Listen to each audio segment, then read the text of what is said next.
우리나라가 가장 살기 좋은 나라가 되려고 하게 되면 누가 책임져야 하느냐.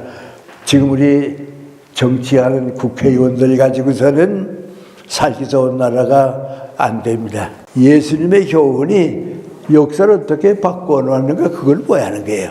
우리가 예수님의 말씀을 듣고서 그대로 체험하는 거, 그 역사입니다.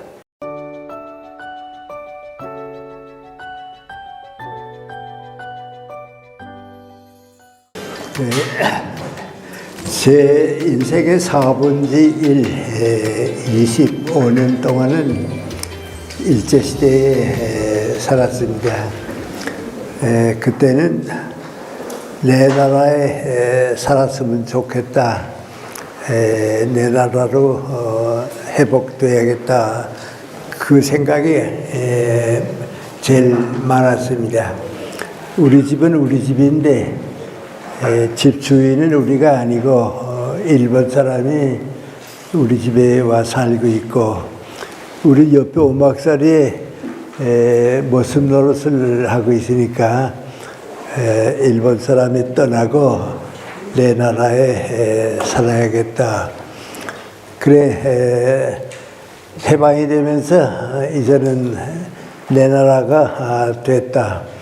이제 모든 것이 내가 원하는 대로 될 것이다. 그렇게 생각했는데 해방되고 한 달도 안 돼서 우리 지금 김정은의 할아버지 되는 김일성을 만났습니다. 만나서 그 사람이 철저한 공산당원이다 하는 것을 같이 조반을 묶어서 얘기를 듣고서 이거 어떡하지 하고 있었는데, 그리고 한 달쯤 지나니까 내 조반 먹을 때 같이 얘기한 사람은 초등학교 선배고 또 같은 고향 사람인데 그 사람이 김성주였는데 이름이 김일성이 돼가지고 나타난 겁니다.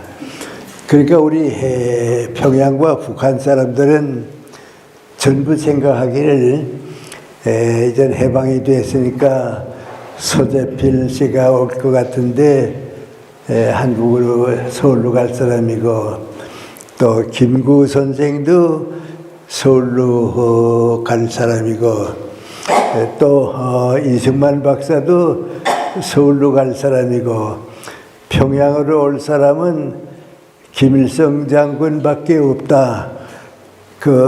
김일성 장군을 다 그렇게 열심히 기다렸는데 김일성 장군이 나타났는데 제가 조반이 같이 먹었던 김성주입니다. 그 다음부터 이제 공산 정권이 북쪽에서는 쭉 시작이 되니까 내 나라에서 살고 싶어서 이제 일본 사람이 갔으니까 집주인 우리다 하고 문을 열고 보니까 벌써 공산 정권이 다 들어와서 차지하고 있습니다. 그러니까 이제는 내 나라에 산다고 해도 공산 정권 밑에서 살아야 하는데, 그 김일성을 제일 처음 만났을 때 한 말이 지금도 기억이 나는데, 이제 해방이 됐으니까 첫째는 친일파를 숙성해야 하고, 두 번째는 전 국토를 나라가 차지하지 개인의 소유는 없이 하고, 세 번째는 생산기업, 또 경제, 금융기관, 이건 전부 나라가 하지 민간에게서는 안 한다고, 지주 다 내보내고 소작인들만 준다고. 그런데 그 종교는 믿을 수 없다 하는 얘기는 그때는 안 했습니다. 왜냐하면 평양 일대가 전부 기독교인들이 많이 있고, 그런데 나라가 하는 게 아니고 정부가 하는 게 아니고 공산당에서 하는 겁니다. 지금 우리는 이제 북한 살서는 잘 모르니까 공산당이 하니까 그건 안 했습니다만, 그 얘기를 들었기 때문에 해방이 되고 이제 내 나라일 거라고 생각하고 보니까 공산 정권입니다. 그래서 그때 생각해 민관이 해방이 됐다고 해서 무조건 내 나라가 아니고 나라다운 나라가 돼야겠다. 이제 나라다운 나라를 만들어야겠는데 그건 여기에서는 안 되니까 북쪽에서는 안 되니까 남쪽으로 와야겠다. 그래서 이제 38선을 넘어서 서울로 온 겁니다. 그리고 여기 와서 이제 지금까지 쭉 지나는 동안에 이제는 나라다운 나라가 됐습니다. 이제는 언제쯤 됐는가? 자유당 때에 독재 정권은 다시는 허락할 수가 없다. 독재 정권이 이제 끝났다. 그것이 4.19 혁명을 겪으면서 자유민주주의로 간다. 그건 출발이 되고 또 됐습니다. 그 다음에 이제 박정희 대통령 때부터 전두환 대통령 때까지가 이제 군사정권입니다. 그건 군사가 이제 독재하는 정권인데 세계 어느 나라든지 신생국가, 처음 생긴 나라, 후지국가는 그 두 가지 가운데 하나 혹은 둘은 다 겪어야 합니다. 정부가 독재 정치를 하거나 군사정권이 돼서 독재 정치를 하거나 그걸 한 번 겪어야 합니다. 그래서 우리가 권력국가라고 그럽니다. 강자가 약자를 지배하는 권력이 지배하는 나라, 그 권력국가인데 우리 이승만 대통령 때의 독재 정권은 4.19로 끝나고 다행스럽게 박정희 정권이 군사 정권인데 그때 경제는 올라갔습니다. 경제는 국가 수준까지 다 다른 나라 마찬가지에 올라오고 또 자유민주주의는 이승만 대통령 때 되고 하니까 자유민주주의 플러스 군사정권 이거 다 건너가고 경제되니까 내가 보기에는 김영삼 대통령이 문민정부라고 말을 붙였는데 그때부터는 나라다운 나라입니다. 이제는 애국도 다 인정하고 국제적으로도 대한민국은 민주국가로서 뚜렷하게 나타나고요. 또 동남아시아나 아시아에서는 일본밖에는 그런 나라가 아직 없은 줄 알았는데 일본이 되고 그 다음에 대한민국이 되고 나라다운 나라가 됐습니다. 이제 나라다운 나라가 돼가지고 몇십 년 살면서 보니까 또 한 단계 올라가야겠다 마셔. 또 한 단계 올라가야겠다. 그건 어떤 나라인가? 살기 좋은 나라를 또 만들어야겠다. 나라다운 나라는 다 이제 인정하고 있는데 우리나라가 가장 내가 살기 좋은 나라가 돼야겠다. 외국의 이민 같은 사람도 돌아오고요. 또 외국 사람들이 볼 때도 한국 가보니까 참 부럽다 말이죠. 그렇게 살아야겠다. 이제 그 나라 만들어가는 도중에 지금 우리가 있습니다. 그런데 이제 가만 보면 지금 이만큼 된 것만도 상당히 좀 좋은 나라가 됐습니다. 여러분 이제 무슨 이론적인 문제가 아니고요. 미국 같은 나라에 가봐도 쭉 압니다. 살기 좋은 경제적으로 풍부해진다 하는 건 여러 가지로 나타납니다. 여기 와서 이렇게 쭉 보게 되면 이전 대한민국에 자기 차 안 가진 사람들은 거의 없습니다. 다 자기 차를 가지고 있는데 그렇게 많이 가지고 있는 나라가 세계에 많지 않습니다. 이전 그렇습니다. 그런데 내가 6.25 전쟁 끝나고 얼마 동안 고려대학의 통근차를 좀 타고서 학교에 다니는 길인데요. 그 통근차가 민관이 트럭입니다. 트럭 위에다가 이제 뒤집어 씌우고 비 오는 날은 이제 뒤집어 씌우고 비가 안 오는 날은 이제 짐수리 하니까 그 짐 싣는 자리에 자리 앉게 하고서는 늙은 교수님들이 그 트럭 위에 올라타고선 좋아서 얘기하면서 출근하고 퇴근하고 그러면서 편안하다고 그러게요. 또 유진호 총장 선생님은 총장이니까 운전기사 옆에 앉았다고요. 운전기사가 앉고 그 옆에 총장은 타고 교수들은 이제 트럭을 타고 다녔거든요. 그렇게 시작할게요. 엊그제 같은데 자동차가 이렇게 많아졌습니다. 외국 사람들 와보고서 정말 그 놀라울 정도로 자동차가 많아졌습니다. 그리고 또 예를 들어 말하면 이제 미국 같은데 내가 좀 자주 가보면요, 텔레비전 이렇게 쭉 보면 제일 많이 나오는 게 음식 만드는 겁니다. 요리 나오는 게 자꾸 나오는데요. 그거 더 앞서게 되니까 그 다음에는 사람 먹는 음식 광고는 안 나오고요. 개, 고양이 먹는 음식 광고가 요새 나가면 개 많이 나옵니다. 그건 뭐 인간이 그만큼 잘 살게 됐다는 겁니다. 근데 요새 여러분 텔레비전 쭉 보게 되면요, 내가 봐도요, 언제 저렇게 음식 광고가 많이 나오나 말이죠. 이제 좀 있으면 우리도 개밥 광고 나오고 고양이 밥 광고가 나올 겁니다. 이제 좀 있으면 개밥 광고가 이제 나올 겁니다. 그거 다 잘 사는 겁니다. 또 요새 우리 야구 구경들 하는데 1천만 명이 지금 야구를 즐기고 있다 그럽니다. 그 세계 그렇게 쉽지 않습니다. 내가 미국 가도 60년대, 70년대에도 그렇게 없었는데요. 이제 우리가 야구 구경 가는 젊은이들이 이렇게 많이 있고, 그 즐기고 있고, 그렇습니다. 또 요새 이제 연휴가 돼서 말이죠. 추석 때쯤 되게 되면 인천공항이 그렇게 가득 찹니다. 나갔다 오는 사람들이 말이죠. 그리고 일본 사람들이 뭐라고 하니, 일본 사람들이 한국 여행 가는 것보다도 한국 사람들이 더 많이 옵니다. 중국에 한때는 그렇게 많이 갔는데 이제 중국은 좀 후지 국가인 줄 아니까 잘 안 가고요. 유럽으로 많이 가고 그렇습니다. 그러니까 이제는 세계가 인정하기를 대한민국은 잘 사는 나라다 말이죠. 잘 사는 나라다. 아시아에서는 일본 다음이다. 그렇게 봅니다. 그걸 지금 우리가 만들어냈으니까 잘 사는 나라가 되고요. 이젠 부러운 거 없이 되고 있습니다. 또 전화도 그렇습니다. 이전 요새 다들 이제 뭐 손에 들고 다니며 내가 전화를 놓을 때에요. 전쟁 이제 6.25 전쟁 끝나고 전화 놓는 게 참 어려웠습니다.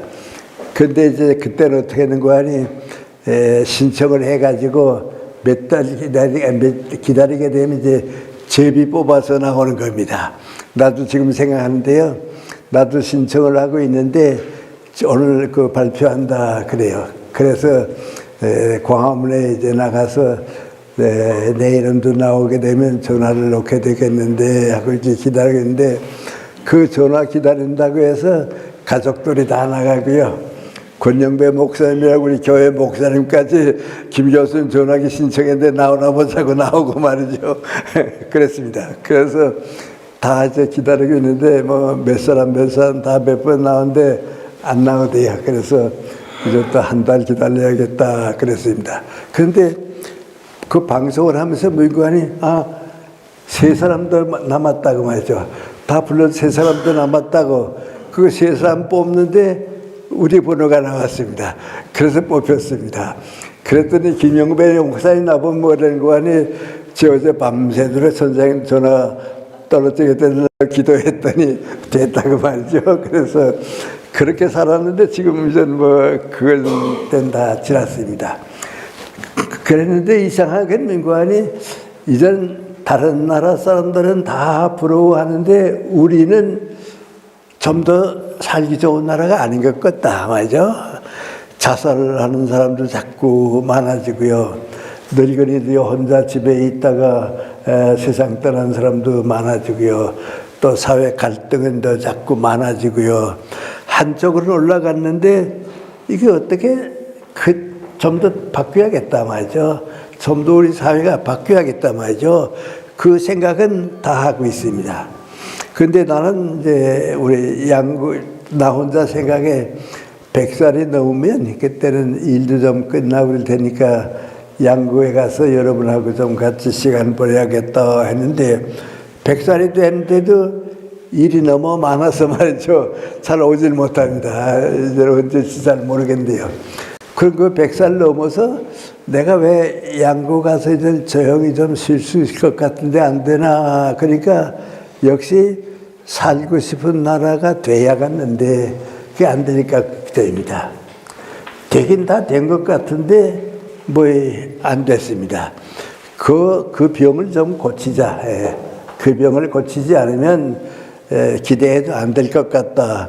이제 그런 그 병을 좀 고치는데 나도 도움이 될 수 있을까 해서 서울에서 양구 오는 건 좀 드뭅니다만 뭐 부산도 가고 대구도 가고 그저께는 또 진주도 가서 가연하고 뭐 그런데 뭐 이렇게 다 좀 살고 싶은 나라 말이죠. 행복한 나라를 만들어야겠다. 왜 안 되는가 말이죠. 왜 안 되는가. 제가 요새 서울에서 하고 있는 일 좀 소개해 드리겠습니다. 요새 겉으로 나타나진 않지만 무슨 일을 하고 있는가 하는 걸 좀 말씀드리겠네요. 예를 들어 말하면요. 지난번 불란서 파리 올림피아에서 우리가 10등 안에 거의 들었습니다. 그런데 거의 우리는 그래서 항상 되니까 우리도 그렇게 되는가 보다 하는데 사실 우리만한 나라에서 그렇게 들은 일이 없습니다. 상상을 못합니다. 예를 들어 말하면 북한도 옛날에는 올림픽 오면 금메달 많이 땄는데요. 이번에는 아주 뚝 떨어져서 뭐 76등인가 그렇습니다. 그러니까 이제는 뭐 어디가 보이지 않게 되고요. 인도는 그렇게 인구가 많습니다. 중국하고 인도하고 세계 인구가 제일 많지 않습니까? 그런데 인도 선수가 올림픽에서 금메달 땄다 하는 얘기는 잘못 들어보시죠? 생각해 보면요. 아니 저렇게 큰 나라가 말이죠.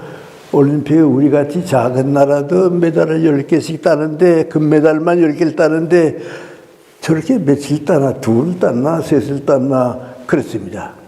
남미에서 또 그렇게 많이 나오지만은 못 땁니다. 아프리카도 이따만큼 있지만 그 나라 같다는 건 없습니다. 그러니까 이렇게 잘 올림픽에 다른 나라가 다 부러워하는데 우리도 다 자랑스럽게 생각하는데 올림픽 후에 무슨 일이 생겼습니까? 배드민턴 여자 선수가 말이죠. 그 금메달 따는 경기를 나도 이렇게 좀 봤는데요. 발이 다 부상해가지고서 다리가 아파서 고생하면서 이제 몸이 아파서 치료받지 못해서 안 될 것 같다고 고민하다가 정말 금메달 땄습니다. 그 금메달 따고서 비로소 하는 말이 뭔고 하니 금메달 따긴 땄는데 내가 이 금메달 딸 때까지 한 고생은 안 해도 되는 고생을 너무 많이 했다 그랬습니다. 그 뭔고 하니 우리를 지도해주는 대한체육회 사람들, 우리 배드민턴 이 관리하는 사람들이 너무 우리를 인간 대접을 안 해줬다. 생각하면 억울하다 그겁니다. 우리 이렇게 잘 키워주고 도와주었으면 금메달 딴 거에 즐거울 텐데 금메달 따긴 땄지만은 이거 딸 때까지 고생하는 걸 생각해 보면 좀 인간적으로 억울하다 말이죠. 그랬습니다. 근데 그게 화제가 되었습니다. 우리는 다 금메달 땄다고 박수를 했는데 이제 20대 초반의 선수가 금메달 따고서 억울했던 마음을 풀어놓고 보니까 아, 대한체육회가 저렇게 잘못됐구나 말이죠. 저렇게 안이 잘못됐거나 말이죠. 그 지금까지도 말썽했습니다. 근데 가만히 얘기 들어보면 그 가운데 하나가 뭔고 하니 자기가 그 선수촌에 와서 살고 있는데 4년 동안 선배 옷 빨래는 자기네가 다 해줬다는 게요. 그러니까 너는 후배니까 옷 빨아라 말이죠. 그건 다 자기가 해줬다는 게요. 근데 우리 사회도 그런 일은 없거든요. 내 후배가 왔다고 해서 내 빨래다 내가 하고 내가 다 해라. 그건 없거든요. 그러니까 얼마나 인간 대접을 못 받았을까 말이죠. 그렇습니다. 그런데 오래전에 일본에서 있었던 일입니다. 일본에서 무슨 일이 있었냐면 고등학교 다니는 여학생이 수영을 너무 잘하니까요. 이 애를 키워서 올림픽에 금메달 따도록 국가대표 선수를 만들자 말이죠. 그래서 그 체육선생이 너 우리 운동 경기 선수 손에 와서 곧 올림픽에서 금메달 딸 수 있으니까 들어오라 그랬습니다. 그러니까 그 어머니가 말이죠. 한 번에 가봐야겠다. 내가 그 선수 손이 어떤 걸 가봐야겠다 해서 쭉 가봤습니다. 가보고서 다 살피고서 딸 보고서 하는 말이 뭔고 하니 내 인생은 60, 70대까지 길다. 이제 거기 가서 금메달을 땄다고 해도 20대 끝나면 그 다음에 내 인생을 어떻게 살 거냐. 그거 하나 땄다고 해서 인생이 끝나는 것도 아닌데 내가 선수촌에 가보니까 인간 대접도 받지 못하고 제일 중요한 건 한참 교육받고 행복할 나이를 뺏기더라 말이죠. 그래서 너 가고 싶으면 가라 그랬습니다. 그런데 그 딸이 뭐라 그랬습니까? 나 안 간다 그랬습니다. 내가 뭐 메달 따기 위한 기계냐고 말이죠. 나 행복하게 살고 예술도 있고 나 하고 싶은 공부도 있고 친구들하고 행복하게 살지 나 거기 안 간다고 안 갔습니다. 만약에 우리 이번에 금메달 딴 선수들이 다 이 여학생과 같은 생각을 가졌으면 어떨 것 같습니까? 우리는 금메달 땄다고 박수 치지만은 그 젊은 애들은 희생당하는 겁니다. 자기 인생이 없습니다.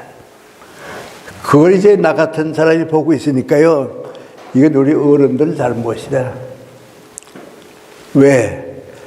대한체육회가 있으면 10대 중반에서부터 20대 중반까지 인생의 제일 귀한 나이인데 그때 선수촌에 데려왔으면 학교에서 못하던 공부도 거기 와서 하게 하고 음악도 들려줘서 예술도 키워주고 좋은 책도 소개해줘서 좀 책을 독서도 하게 해주고 훌륭한 강사들 모셔다가 교양 강좌도 해주고 그래서 그렇게 나라가 맡았으면 얘들을 선수촌에 키우는 동안에 학교 간 것보다도 더 잘 키워서야 할 거 아니야 말이야.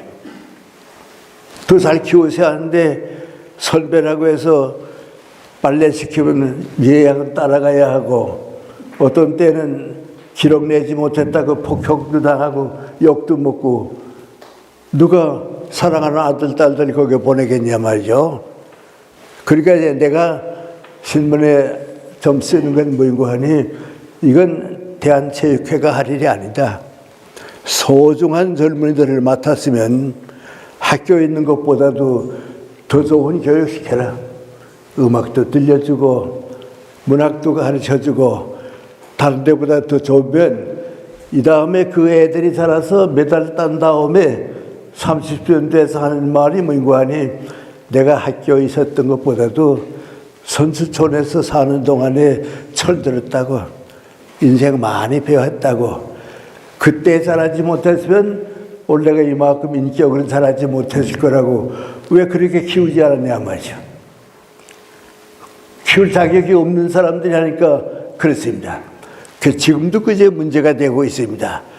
그러니까 이제 나 같은 사람이 하는 말이 뭐고 하니 훌륭한 아주 장래성이 있는 젊은 애들을 메달 따는 기계를 만들어가지고 인생을 끝냈다고. 그 애들은 선수가 돼서 나와서 30이 넘으면 사회에서 대접을 못 받아요. 왜요? 일반 학교 다녔으면 대학 다녔으면 좋은데 공부도 떨어지니까 그건 아니다 말이죠. 그건 아니다. 그리고 보니까 우리나라가 가장 살기 좋은 나라가 되려고 하게 되면 누가 책임져야 하느냐. 모든 분야의 지도자들입니다. 이건 뭐 나까지 포함해서 그렇습니다. 그러니까 교육자는 교육자답고 공무원은 공무원답고 군인은 군인답고 국회의원은 국회의원답고 전부 내게 주어진 책임을 져서 뭐든지 좋으니까 내가 나라 위해서 무엇을 할 것인가 그거 없어가지고서는 행복해지지 못합니다. 그러니까 지금 우리 올림픽에서 선수들은 다 그렇게 메달을 따가지고 오고서는 대한체육회는 지금 아주 아직도 해결 못하고 있습니다. 누가 책임지냐 말이죠. 그런데 제일 중요한 건 민관이 윗사람들한테 인간 대접을 못 받았다 그겁니다. 그러면 그 윗사람이 누구니까 그 지도하는 사람들입니다. 그리고 이런 얘기는 정말 하면 안 되는 얘기입니다만은 그저 걱정스러우니까 하는 건데요. 제가 중고등학교 교사 생활을 한 10년 동안이나 가까이 했는데 말이죠. 내가 그 교장 선생님 모시고 있을 때입니다. 그런데 나는 젊은 나이니까요. 우리 선생님들하고 다 가까이 지나고 그러는데 하루 우리 원로 되시는 교장 선생님이 나보고 뭐라고 하니 김생 체육 선생은 반쯤 선생으로 봐야지 다른 선생님 같이 보지 말라고 말이죠. 그 우리 경험 많은 교장이 젊은 선생이 나보고 하는 얘기가 민관이 선생들 다 이렇게 있어도 체육 선생은 워낙 모자른다고. 그러면 체육 선생이 워낙 모자른다고 대접을 왜 못 받습니까? 인격적으로 성장을 안 했거든요. 공부도 안 했고요. 남이 다 아는 걸 모르고 있고 말이죠. 사람은 아는 것만큼이라게 돼 있거든요. 근데 그 가운데 한 사람이 옛날 진명 여자 중고등학교 교장이셨는데요. 그분은 체육과 출신입니다. 근데 그분은 민관이 체육과 나왔지만은 체육에 대한 연구를 하고요. 한국 체육에 대한 장래도 보고요. 그러니까 교장까지 간 겁니다. 그러니까 이 중간층 사람들, 중간 지도자 사람들이 책임져야 합니다. 하고도 미안하지만은 누구에게 제일 큰 책임 있는 거 아니? 지금 우리 정치하는 국회의원들 가지고서는 살기 좋은 나라가 안 됩니다. 그럼 뭐 여당, 야당 할 거 없어요. 지금 우리 국회가 하는 걸 쭉 보고 있으면요. 이래가지고서는 살기 좋은 나라가 안 되겠다. 젊은 사람들이 우리 국회의원들 배워가지고 그대로 따라가게 되면 희망이 없단 말이죠. 그러니까 이거 어떻게 바로 잡아주자 말이죠. 이거 어떻게 바로 잡아주자.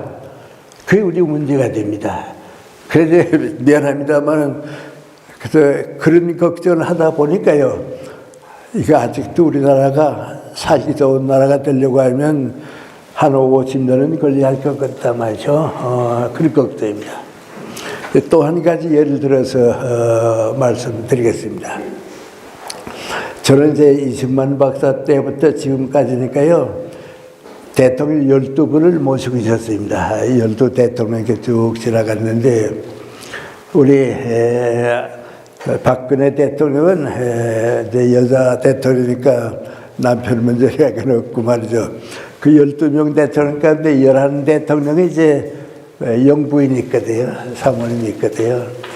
근데 그 11 영부인을 이렇게 11분을 쭉 여기서 와서 자꾸 말썽이 있으니까 다 한 분 한 분 이렇게 생각해 보면 내가 아는 분, 그래서 다 세상에 아니까 나도 아는 분은 김대중 대통령의 영부인인 이희호 여사는 일찍부터 YMCA 운동도 많이 하고 나라 걱정을 하면서 자랐습니다. 그러니까 그분 내가 만나본 길은 없습니다. 만나본 길은 없지만은 그분은 나라 걱정하는 분이니까 괜찮고 나머지 10분은 내가 만나보지는 잘 못했는데 가만 생각해 보면 그 가운데 누가 우리 그래도 영부인답게 지았는가 하고 보면 별로 생각이 떠오르는 사람이 없습니다. 정말 영부인으로 존경스러운 분이 누군가 하고 보면 만난 사람이 없는데 제가 이상하게 박정희 대통령 때에 유영수 여사님은 만났습니다. 몇 번 만났는데요. 좀 소개해 드리는 게 다른 분 내가 만나지 못했으니까 아까 말한 이희호 여사도 제가 알고는 있지만 만나본 일은 없습니다. 만나본 영부인은 유경수 여사님 혼자인데요. 그때 이제 우리나라에 유경수 여사가 영부인으로 이제 계시니까 양지회라고 하는 게 있었습니다.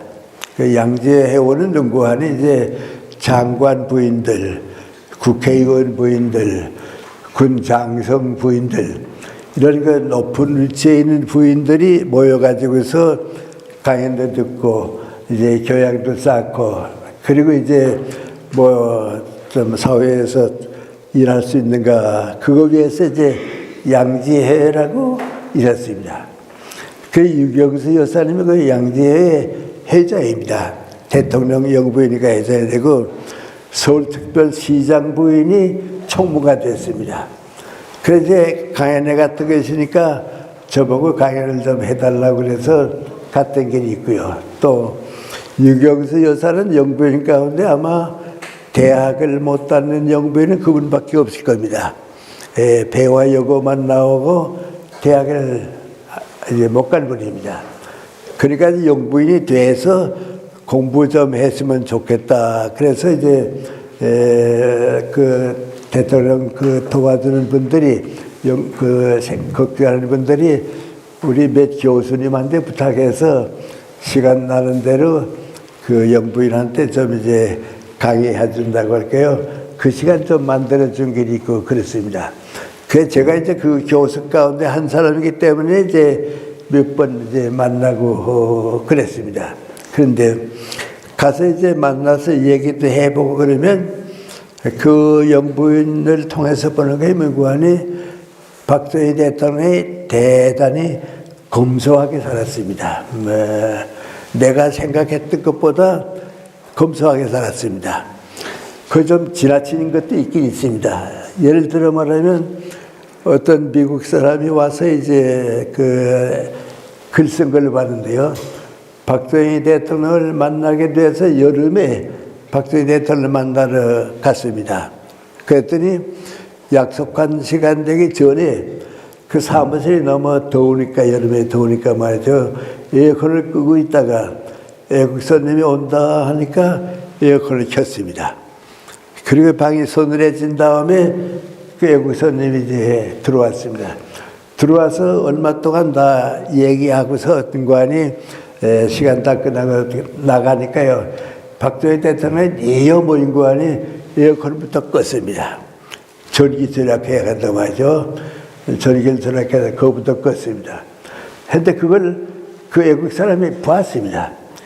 자기가 인사하고 나오자마자 들어가더니 에어컨부터 끄더라고 말이죠. 그건 박 대통령이 민구안이 전기 아끼자 말이죠. 전기 아끼자 하면 나만 아끼자고 얘기한 게 아니고 당신이 모범을 보여준 겁니다. 근데 그 다 잘했다고 하는 건 아닙니다. 예를 들어 말하면 한때는 박 대통령이 우리나라 사람들이 커피 마시는 거 2년만 안 마시면 대학이 하나씩 생긴다고 말이죠. 그러니까 커피 마시지 말자고 자꾸 그랬는데 국민들 마시고 싶으면 마셔야지 마시지 말라 그러는 건 그런 것까지 가면 지나치지만 하여튼 검소했던 건 사실이요. 그래서 그 유경수 여사님이 제가 옷 입은 거나 모든 거 보게 되면 아주 검소해요. 그러니까 일반 사회의 여성들하고 그저 비슷하게 입고 이제 그래요.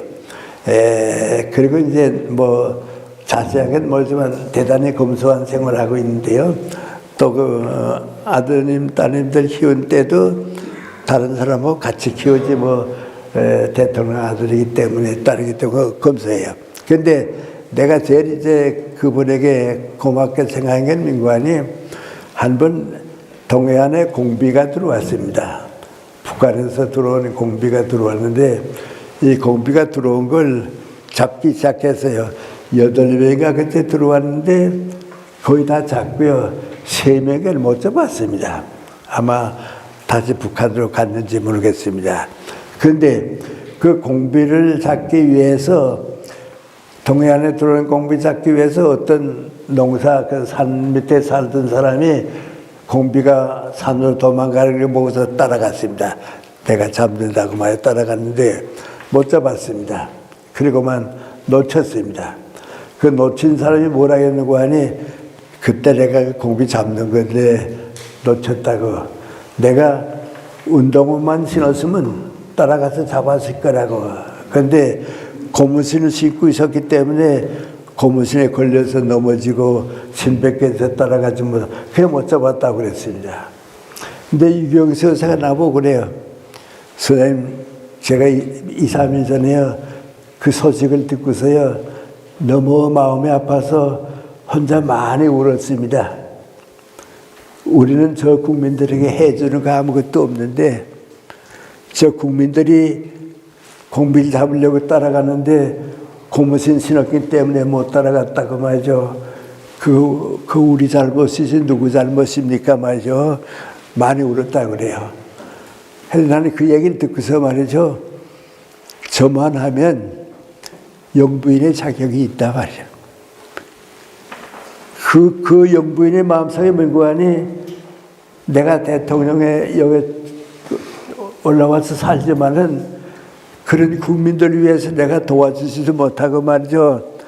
그 국민들은 나를 저렇게 사랑하고 있는데 우리는 뭐하고 있는가 하니까 그만 마음이 아파서 울었다고 그래요. 그래, 나는 왜 그 얘기를 하냐 하면요.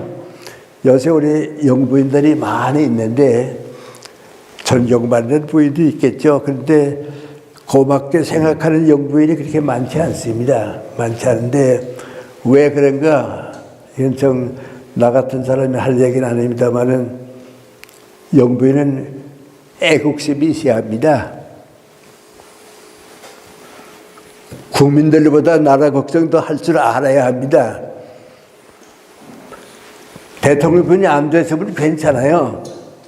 안 됐으면 괜찮지만은 대통령 부인이 됐으면 국민이 나보다 잘 살길 원해야지. 국민이 다 행복해지길 원해야지. 내가 국민들 앞에 잘 사느라고 나 옷 입은 거 좀 보라고 말이죠. 나 이렇게 좋은 차 타고 다니는 거 보라고 말이죠. 그건 자격이 없습니다. 그런데 미국 같은 데 가보면 영부인들이 어떻습니까? 학교 선생 같은 사람은 대통령 수학 끝날 때까지 그런 거 하고 있습니다. 무슨 밖에 나타나기 위해서 그렇게 화려하게 옷 입고 나오면 존경을 못 받으니까요. 다 평범하게 삽니다. 그런데 우리 영부인들은 그렇지는 못합니다. 대통령의 부인이 됐으면 이제 내가 국민과 함께 살아야겠다. 그 애국심입니다. 그렇지 않으니까 지금 우리 자꾸 말썽 생기죠. 자꾸 말썽이. 차라리 보통 사람으로 있었을 때는 괜찮다가 영부인이 되니까 이제 내가 좀 더 나타나야겠다. 내 인기 얻어야겠다. 그건 옳지 않습니다. 이제 그 생각을 바꿔야 합니다. 장관이 되기 전 사람하고 내가 장관이 됐기 때문에 그다음부터는 다릅니다. 그 누구나 공직을 맡으면 근데 지금 그게 없습니다. 경찰관이 되기 전하고 된 다음엔 달라져야 하고요. 국회의원이 되기 이전하고요. 국회의원이 된 다음에는 달라져야죠. 국회의원 이전 때는 몰라서도 내가 국회의원 됐으면 국민들 잘 살게 해주는 책임이 다 있는데 그걸 못 바꾸면 안 되죠. 그래서 제가 이런 말씀을 드리냐게 되면 유경수 여사는 그 다음에 우리 광복절 회의하고만 불행하게 세상 떠나지 않았어요. 그러니까 애국심 가진 사람이죠. 개인적으로 내가 얘기 하나만 더 하고 지나갈까요? 이제 1963년에 옛날이죠. 우리가 해방되는 게 45년이니까요. 63년쯤 됐을 때입니다. 우리나라의 마지막 임금님이 영친왕입니다. 그 영친왕을 일본에서 이제 일본으로 데려가면서 왕위는 없어졌지만 한국 왕위는 없어졌지만 일본 데려가 대접은 해야 되지 않겠어요? 그래서 육군 중장군이 됐습니다. 우리에게 영친왕으로 있다가 왕위는 뺏기고 육군 중장으로 있고 한국 사람하고 결혼하게 되면 안 되니까 일본 여자하고 결혼시켰습니다. 그 일본 여자가 누구하니 방자입니다. 일본의 왕실 가족들은 성이 없습니다. 우리 다 백성이라 그러잖아요. 김씨다, 이씨다, 뭐 박씨다, 그러니까 백성인데 왕은 백성이 아니거든요. 일본 왕은 말이죠. 그러니까 성이 없습니다. 이름만 있습니다. 일본 왕은 몇 가지 없는 거 있는데 첫째가 뭐였는 거 아니 왕이니까요. 백성이 아니니까 성이 없습니다. 일본 왕은 그 다음에 뭐였는 거 아니 종교가 없습니다. 일본 왕이 기독교를 믿으면 국민이 다 믿어야 하거든요. 일본 왕이 불교를 믿으면 국민이 다 불교를 믿어야 하거든요. 그러니까 종교가 없습니다. 또 일본 왕은 뭐 없는 거 아니 특별한 직업이 없습니다. 그런 왕실이니까 이제 그랬습니다.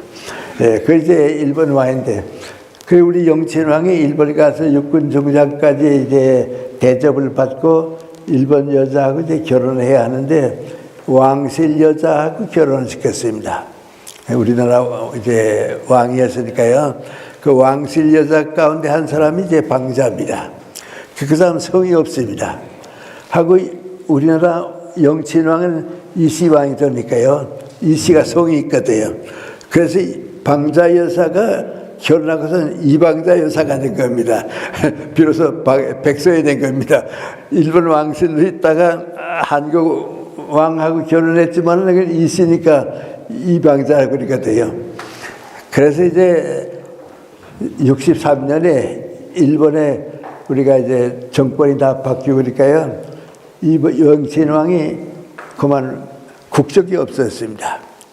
한국서 왕으로 있었지만은 일본 가서 국적이 더 얻었는데 없어졌고요.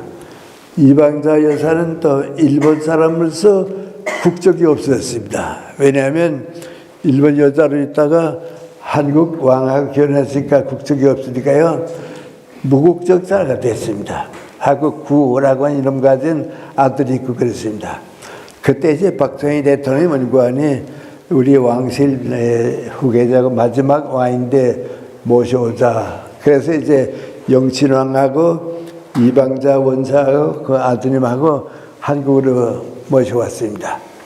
그리고 얼마 있다가 영친왕은 세상을 떠나고 이방자 여사는 올해 한 10년 더 살았습니다. 근데 이방자 여사가 여기 와보니까 자기는 일본 왕실에서 태어났지만은 한국 국적을 가지게 되니까요. 여기와 혼자 있는 동안에 아주 좋은 일을 많이 했습니다. 가난한 사람들을 위해서 도움도 주고요. 하여튼 내가 도울 수 있는 일 뭐든지 도와주려고 해서 많이 도와줬습니다. 그러니까 이제 우리 정부에서나 나라에서 고맙게 생각했습니다. 네, 일본 왕실에 태어났다가 국적을 잃어버리고 한국의 평민으로 돌아왔는데 대접을 해야겠다. 그 여러 가지로 대접을 하고 이제 방자 여사하면 다 존경하고 그랬습니다. 그때 이제 무슨 일이 생겼냐면 우리나라 문교부 장관이 그때 문교부 장관 이제 문홍주 씨라고 있었는데요. 그분이 성명여자대학은 옛날 왕실에서 세운 대학입니다. 왕실에서 세운 학교가 이제 대학이 됐습니다. 그러니까 저 성명여자대학을 이방자 여사에게 맡기자. 그러면 나라에서도 도와주고 국민들도 잘 키워줄 테니까 성명여자대학이 빨리 자랄 수 있으니까 그렇게 하자. 그 운동이 일어났습니다. 그래서 성명여자대학은 옛날 왕실에서 시작된 학교이기 때문에 이방자 여사에게 맡겨가지고서 좋은 대학을 만들어서 빨리 키우자 하는 생각이 상당히 많아졌습니다. 그때는 이제 그걸 하려고 하면 청와대에 가서 대통령의 제가가 마지막 제가입니다. 박정희 대통령이 이제 국민 여론을 다 듣고서 그렇게 하는 게 좋겠다 하면 되는 거고요. 거기서 안 된다 하면 이건 안 되고 그럴 때인데요. 그때 아주 다 생각에 이방자 여사가 그렇게 일본 왕실에서 성을 한국 사람이 돼가지고 일을 많이 했으니까 이방자 여사가 이사장이 되게 되면 많이 학교가 성장할 거니까 그에 맡기자 말이죠. 그래서 숙명여자대학을 이방자 여사한테 맡기는 게 좋겠다. 그 생각이 많이 있었습니다. 그때입니다. 그때 내가 다른 일 때문에 양지회 때문에 갔다가 유경수 여사를 만났습니다. 그때 유경수 여사가 나보고 물어봐요. 선생님, 요새 숙명여자대학을 이방자 여사한테 맡기자 하는 얘기들이 많이 있는데 소식 들으셨죠? 그래서 나 얘기 많이 듣고 있다고 그랬습니다. 그랬더니 선생님은 어떻게 생각하세요? 그래요. 나보고 선생님은 어떻게 생각하세요? 그래요. 내가 아주 단호하게 그랬습니다. 옳지 않습니다. 옳지 않습니다.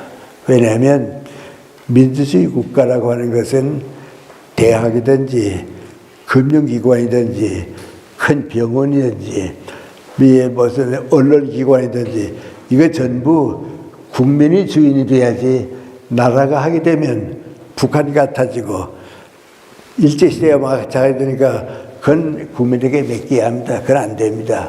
그런데 우리나라의 연세대학교하고 이화여자대학은 선교사들이 세웠지만은 이제는 선교사 관계없는 나라의 대학이 됐습니다. 고려대학도 인천 선생이 만들어놓은 이제 많이 놓았지만은 이제는 독립된 학교가 되고 제일 지금 어려운 건 민국안이 사립대학은 주인이 있습니다. 그런데 그 주인이 주인 노릇을 하니까 대학이 대학구실을 못합니다. 그런데 숙명여자대학은 4.19가 난 다음에 국민의 대학으로 지금 돌아왔는데 이제 그걸 다시 빼앗아서 이방자 여사한테 맡기는 건 옳지 않습니다. 그랬습니다. 그랬더니 유경수 여사님이 내 얘기를 가만 듣더니 김 교수님 생각은 완전히 다르구나 말이죠. 그랬어요. 나는 그 얘기만 하고서 그 다음엔 아무 생각도 안 하고 말았어요. 그래서 뭐 결제 안 되니까 아무 생각도 안 하고요. 그리고 아마 한 달쯤 지났는지 모르겠습니다. 지났는데 숙명여자대학의 총장을 만났습니다. 윤태림 총장인데 그 윤태림 총장이 나 만나더니 나하고 가까운 사이거든요. 나보고 무슨 얘기하다 그래요. 김생 난 교회에 뭐 열심히 있는 신앙인도 아니고요. 마음은 크리스찬입니다. 그렇지만은 뭐 기도도 많이 하고 그건 없었는데요. 이번에 우리 숙명여자대학을 빼앗아서 이방자 여사한테 보낸다 할 때 그만 너무 걱정스러워서 모처럼 국민의 대학으로 온 걸 다시 갔다가 맡긴다가 걱정스러워서 의지할 데가 없어요. 그래서 기도 많이 했습니다. 하나님께 도와달라고 말이죠. 이 학교 지켜달라고 기도 많이 했는데 어떻게 요새 아무 얘기도 없고 조용히 있더니 얼마 전에 연락이 왔는데 금전 다시 논하지 않는다고. 이제 이방자를 안 간다고 끝내. 그 제가 기도하길 잘했다 해요. 그래요. 그래서 내가 잘했습니다. 그랬습니다. 예. 그리고 나 혼자 생각해 말이죠.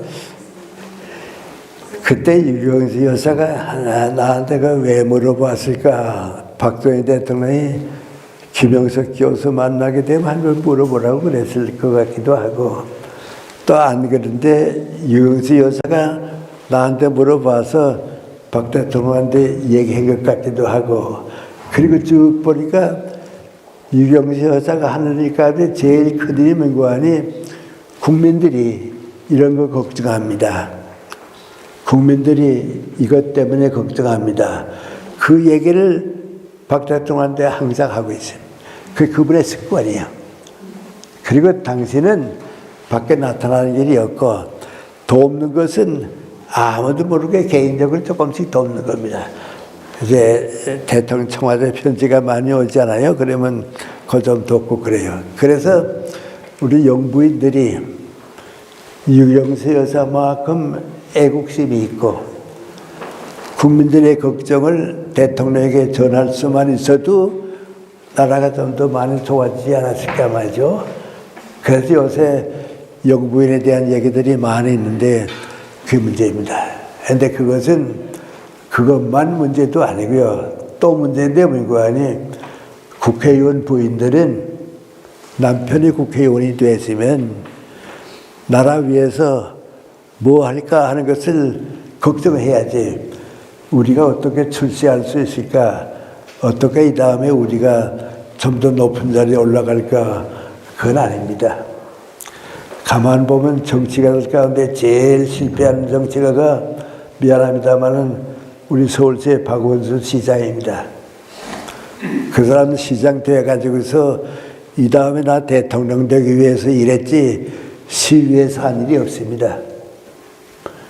다들 정치하게 되면요, 나 올라갈 거, 내 일이 그게 아니고요. 국민 위해서 버릴 걸 버려야 하고요. 국민 위해서 희생할 거 희생하고요. 그거의 정치가의 길입니다. 그것이 올 때쯤 되면 살기 좋은 나라, 우리 모두가 행복한 나라가 되겠는데 그게 잘 안 됩니다. 그래서 이제 저 같은 사람인 거 아니에요. 이제는 국회나 뭐 정치가들한테 다 맡기는 거 말고 이제는 나 맡은 일에서 최선을 다하자.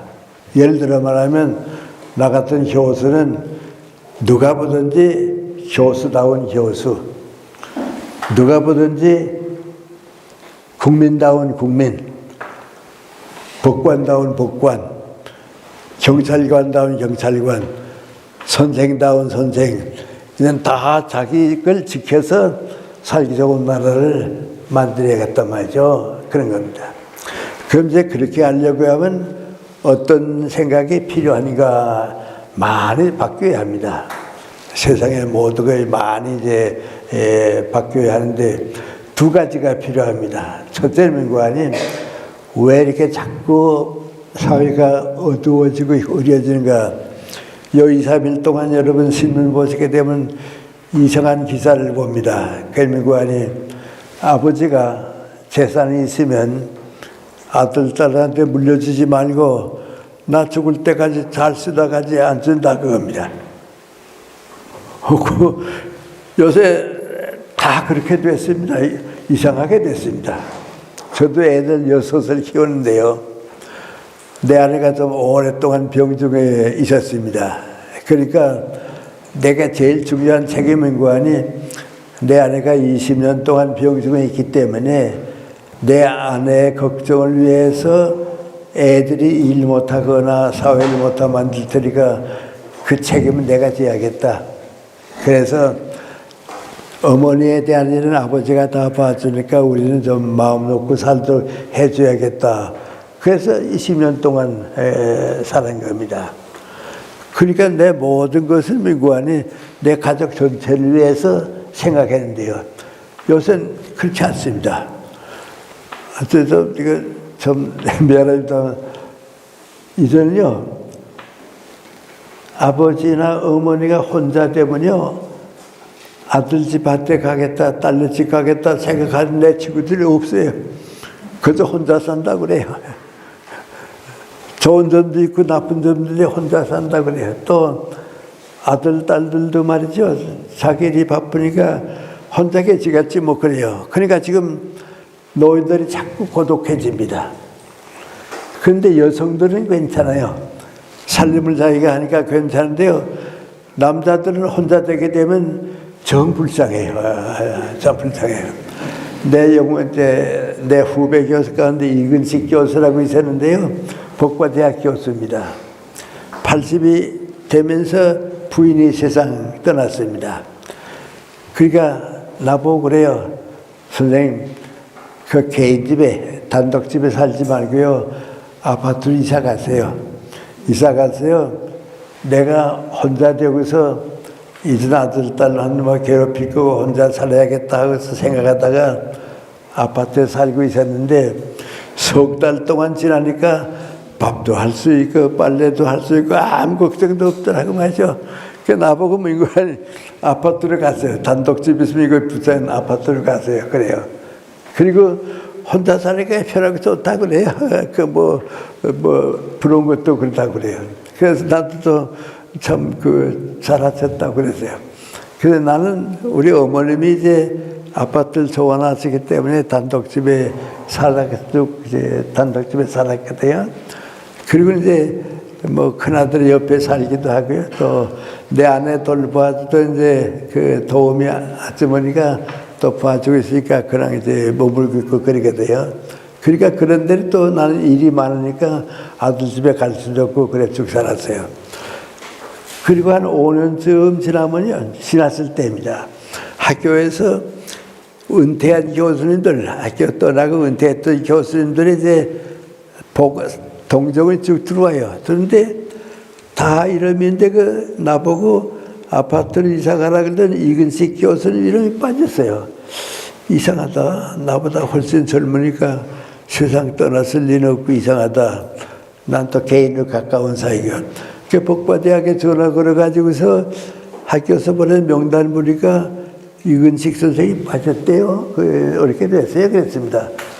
그랬더니 그 후배 교수가 한 말이 민구하니 모르셨군요. 몰랐다고. 세상 떠났습니다. 그래요. 왜 그리가 되는데 그렇게 세상 떠났냐고 그랬더니 그 혼자서 힘들어서 사나요? 그래요. 혼자서 힘들어서 사나요? 그래요. 그거 다 알면서도 지금 고독하게 살아요. 그런데 이게 지금 자꾸 이렇게 살면요, 우리 지금 집값 올라간다고 자꾸 걱정하는데요, 외국에 가게 되면 빈집이 자꾸 생겨요. 그 빈집이 생기면 그 보기 흉하니까 말이죠. 자꾸 공짜를 구해서 이제 근처에서 문구하니 거주소에 와서 하나 달라고 말이죠. 이제 앞으로 이렇게 되면 그렇게 될 거예요. 그런데 왜 가족 제도가 깨졌는가 이런 생각을 자꾸 해보면요, 아주 쉽게 말해 민구하니 좀 많이 쓰는 말은 아닙니다만은 공동체 의식이 없어요. 사람은 혼자 살게 되는 게 아니고요. 가정은 가정대로, 국가는 국가대로, 국민은 국민대로 살아야 하는데 옆집이 어떻게 사는지 다 모르고 살아요. 또 다른 사람하고 막 관계 안 가지려고 그래요. 그러니까 이 공동체 의식을 다시 찾아야 합니다. 그거 없으면요, 가정이 깨지게 되고요, 사회가 불행해집니다. 그 다음에 둘째는 민구하니 정신적 가치를 올바로 찾아야 하는데요. 그러니까 너무 몰라요. 지도자들이 모르고 있어요. 그래서 이런 걸 전부 우리가 다시 찾으려고 생각하니까 내가 내 문제도 생각하고 또 내가 가지고 있는 생각을 사회에 전하기도 하고 그래야겠으니까 저 같은 사람도 좀 이제 나이도 들고 그래서도 이런 문제를 좀 더 걱정하고요. 바로 잡아주고요. 그래야겠다. 그런 생각을 이제 하게 되는 겁니다. 그런데 오늘은 다 시간이 그러니까 얘기를 못 하겠는데요. 제가 요새 많이 걱정하는 게 민구하니 경제는 정신보다 앞섰습니다. 지금 제가 이제 6.25 전쟁 난 다음부터 쭉 보게 되면요. 6.25 전쟁 끝난 다음에 제일 앞선 사회는 군인이에요. 그러니 왜 그러냐면 이제 유엔군, 미군하고 같이 쭉 사는 동안에 민주주의가 뭐다 하는 걸 배우고요. 군인하고 같이 있었던, 애국군인하고 같이 있었던 사람이 제일 앞섰어요. 근데 그걸 이제 다들 내가 그런 얘기 하게 되면 그랬나 하는데요. 내가 살아보면 그래요. 한 가지 예를 들어 말할게요. 내 가족 가운데 하나가 미국에서 오랫동안 의사 생활을 했어요. 의사로 있다가 그 이제 정년이 가까워지고 그러니까요. 한국으로 와서 수원에 있는 아주대학 의과대학의 의사가 됐어요. 거기 와서 이제 의사 노릇을 하고 있으니까 우리 한국에 미 8군이 지금 와 있잖아요. 그 8군에서 내 가족한테다가 연락을 했어요. 당신은 미국에서 오랫동안 의사 했기 때문에 영어도 잘하고 그랬는데 우리 군의관으로 좀 명예를 옮겨주고 해서 좀 도와달라고 말이죠. 우리 미국의 군의관 의사 수가 모자라니까 좀 도와달라고. 그래서 그렇게 하겠다고 도와주겠다고 도와주세요. 근데 군대는요, 뭐든지 도와주려고 하게 되면 모의관이 계급이 있어야 돼요. 그래서 이제 군의관인데 대령 계급 대접 해주세요. 그러니까 대령들이 하는 거는 다 연락이 오는 거야. 여기 올려보고 안 와도 괜찮고, 의사로서 하는 건 또 하고, 의사로 안 하는 것은 괜찮고. 그런데 무슨 연락이 왔는 거 하니 대령을 위한 8군의 국방대학원이 계약했는데 와서 강의 들으려고 하면 들으라고 말이죠. 그랬어요. 그래서 국방대학원에 가봤댔자 뭐 국방 얘기만 하고 뭐 군의 얘기만 할 테니까 뭐 꼭 가야 하나. 안 가려고 하다가 어디 뭐 강의하는지 무슨 공부하는지 한번 가보자. 그래서 몇 번 가봤어요. 그게 나보고 그래요. 뜻밖이었다고. 갔더니 거기는 군사학에 대한 거 하는 게 아니고 민주주의에 대한 원칙, 도덕과 윤리 문제, 지도자에 대한 자질, 그걸 주구하더라고 말이죠. 그러면서 나보고 하는 말이 뭔가 하니, 아, 이게 미국이 발전하는 이유가 여기에 있구나 말이죠. 발전하는 이유가 여기에 있구나. 예를 들어 말하면 미국 사람들은요, 군의 대령급 이상, 또 이제 우리 지금 말하면 의사 된 사람, 애국의 애국의 대사급 이상, 이런 이제 교수급 이상, 이런 사람들은 전부 자기 자신이 뭐라고 느끼는 거 아니, 나는 우리나라의 지도자가 될 자격을 있다. 어디 가서 무슨 직업을 가지든지 무슨 직책이든지 아메리카를 이끌어갈 수 있을 만한 자격이 있다. 그걸 대령들한테 주는 거예요. 그러니까 국방대학원에서 하는 게 미국 아니 일반 대학원에서 하는 것과 같은 수준의 걸 하는 거예요. 그러니까 그 사람들은 나는 그만하면 지도자가 될 수 있다는 자격을 가지니까 자기 책임을 감당해요. 근데 우리는 그게 없어요. 예를 들어 말하면 이제 음주운전에 걸렸다 하는 것만 보면, 아니, 대학을 나온 사람들이 저렇게 대낮에 음주운전을 할 수가 있나 말이죠. 저만큼 사회적으로 이름 있는 사람이 음주운전을 할 수 있나 말이죠. 그런데 미국 사회 같은 데 가게 되면 그게 무관히 완전히 버림받거든. 너는 지도자가 될 자격이 없다 말이죠. 되거든요. 그러니까 자기 위치를 지켜요. 저는 왜 이 걱정하느냐 하면, 처음에는 미국 사람들하고 이제 같이 지내는 우리 군인들이 제일 앞섰어요. 그리고 적어도 군인들 가운데서 연급 장교 되게면 한 분씩 다 미국 갔다 오고 말이죠. 그랬어요. 그때 60년대 내가 미국 가보면 한국 사람들 가운데 제일 많이 와 있는 이가 누구하니 군인들이에요. 그 군인이 제일 높으니까 오더니, 그 다음에 군인이 지나니까요, 공무원이 올라가요. 공무원 교육을 참만. 박정희 대통령이 다른 거 모르는데, 박정희 대통령 때부터 노무현, 노태우 대통령, 김대중, 김영삼 대통령까지는 공무원 교육을 참 많이 했어요. 나도 강의를 많이 가서 하니까요. 장관도 와서 강의 듣고 말이죠. 차관들도 모이고 말이죠. 그 교육을 많이 하니까 공무원이 올라갔어요. 그러니까 김대중 대통령 때부터는 그 공무원 교육이 없어지니까요, 더 올라가지 못했어요. 그 다음부터 누가 교육 많이 하는 거 아니, 기업체가 교육을 많이 했어요. 기업체가 애국 경제하고 작관이가 올라가니까 올라간 게 기업체예요. 그래서 지금 애국에서 인정하기는 민구하니, 한국 사람 가운데 세계적 수준에 올라가 있는 사람이 누구냐 하면 이젠 정치가는 아니에요. 기업가예요. 그건 국제 무대에서 기업가가 제일 높고요. 정치는 그 다음이고요. 그 다음에 이제 군인이거든요. 그랬거든요. 그런데 내가 연세 와서 마음의 느낌이 민구하니, 그보다도 더 올라갈 사람이 못 올라간 건 교육계예요. 내가 교육계에 있으면서 이전 교육계에 있는 사람들이 제일 수준이 낮아요. 그것도 이제 자연계통은 다 똑같으니까 괜찮은데 말이죠. 이제 나 같은 인문학을 하는 사람도 있고요. 그리고 교육계하고 또 똑같이 지금 올라가 있어야 할 사람들이 떨어진 사람들은 관이, 이게 미안합니다만은 나까지도 포함해서 종교계 지도자들이에요. 지금 종교계 지도자들이 많이 걱정스럽다 하는 건 잘 느끼지 못하는데 말이죠. 나는 이 문제를 좀 많이 느꼈기 때문에 2번 세계 일주 여행을 했는데요. 한 번에는 세계 문화와 대학 수준이 어떤가 하는 거 보기 위해서 한 번 세계 일주 했고요. 72년에 10년 있다가는 내가 종교 관계가 있으니까 기독교 관계에 어떻게 되나 종교 관계 보려고 쭉 이렇게 쭉 보고 나니까요. 세계적으로 제일 후퇴해 있는 것이 종교 지도자들이에요.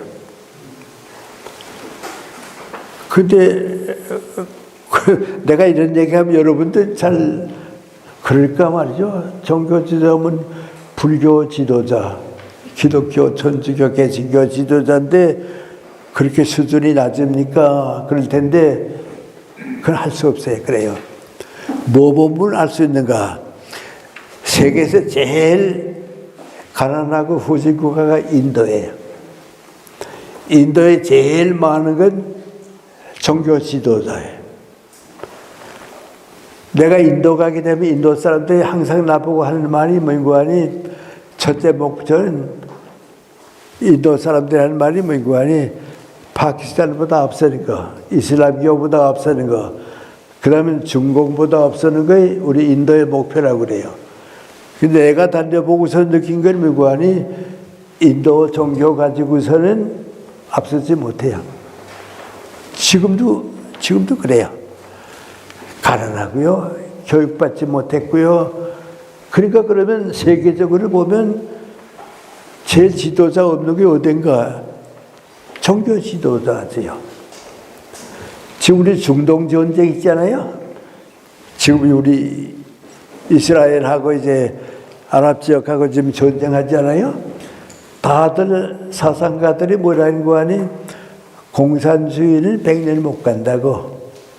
그러나 중동의 이슬람교하고 유대교하고 전쟁은 앞으로 200년 계속 간다고 해요. 뭐요? 그 종교 싸움이에요. 그러니까 지금 이슬람교를 민구하니 대통령 위에 종교 지도자가 있어요. 그 사람은 최고 지도자라고 그래요. 그 사람이 다 이끌어가거든. 지금 그 완전히 종교 싸움이에요. 좀 더 깊이 말하면요. 구약 믿는 사람하고 코란경 믿는 사람하고 싸움이에요. 그러니까 중동이 지금 얼마나 불행해지고 있습니까? 그러니까 세계적으로 보면 종교 지도자가 없잖아요. 그럼 이제 나 같은 사람은 이제 불교는 잘 모르지만은 그 인도에서 온 거니까 그 힌두교와 마찬가지고요. 나 같은 사람이 이제 기독교인데 말이죠. 그럼 기독교는 어떤가? 제가 72년에 세계 일주 여행하면서 그거 좀 보고 싶어서 갔어요. 내가 본 것 좀 그저 말씀드리면요. 우리 기독교 사상계에서 철학과 기독교 사상계 전부를 종합해서 아주 훌륭한 지도자가 덴마크 사람입니다. 킬케고르라고 하는 사람인데 말이죠. 우리 대학 다닐 때부터 그 글 많이 읽었고요.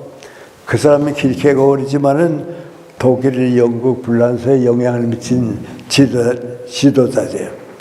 그래 그 사람에 대해서 좀 덴마크 사람이 알고 싶어서 이제 덴마크에 갔어요. 가서 이제 일요일이 됐어요. 그 일요일 됐으니까 이제 교회 예배를 드리고 싶어서 갔는데 거기 이제 목사님들이 나라에서 봉급을 받아요. 예. 신부 비슷한데 나라에서 공부하는데 일요일에 예배로 가는데 길케골이 다니고 있던 그 교회에 예배를 드리러 갔어요.